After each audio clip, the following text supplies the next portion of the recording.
Ini tentang aku. Aku yang pernah kehilangan makna akan diri sendiri. Kehilangan siapa aku. Aku yang pernah sangat tergantung pada apa yang orang pikir. Sampai akhirnya, aku sampai pada titik lelah. Namun sekarang tidak. Setiap orang mungkin punya keinginan atas diriku. Jika bisa, aku lakukan. Sedang jika tidak, tak akan kupaksakan.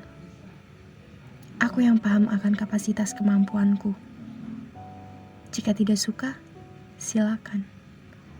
Bukan menutup telinga terhadap semua pembicaraan. Namun jika baik, ku jadikan masukan.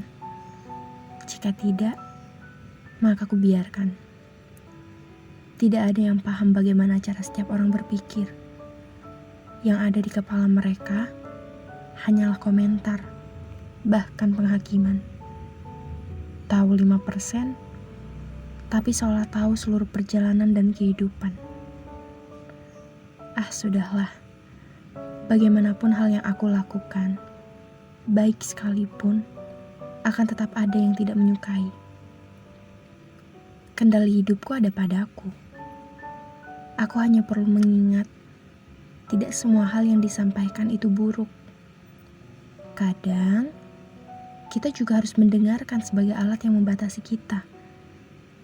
Pada hal-hal yang merugikan nantinya, mungkin tujuannya baik.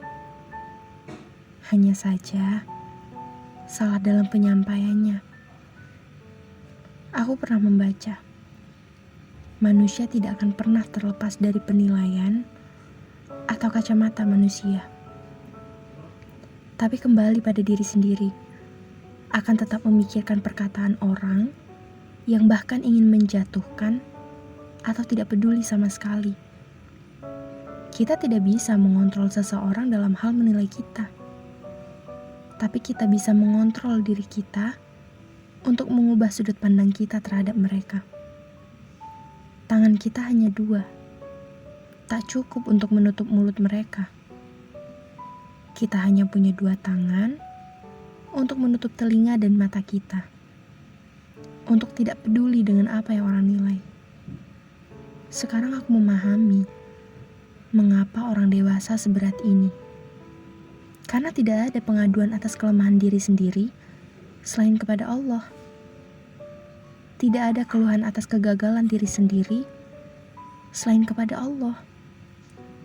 Berusaha menelan dan memeluknya sendiri untuk melihat sekelilingnya tetap baik-baik saja saat melihatnya.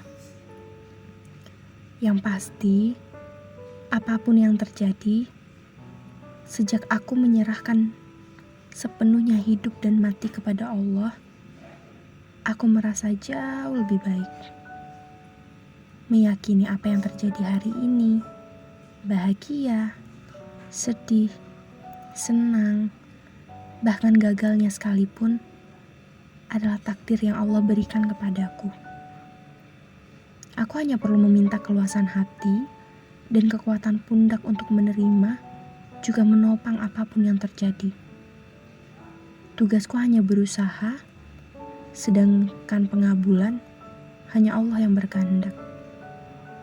Lantas, jika masih ada yang ingin menyetir hidupku, mohon maaf, tidak akan kubiarkan diriku menjadi budak atas keinginan orang lain. Aku tahu kapasitas dan kemampuanku. Menasehati tentu akan aku terima, dan akan aku jadikan masukan sebagai bahan perbaikan untuk menata hidup lebih baik. Bukankah hidup lebih baik jika saling menghargai?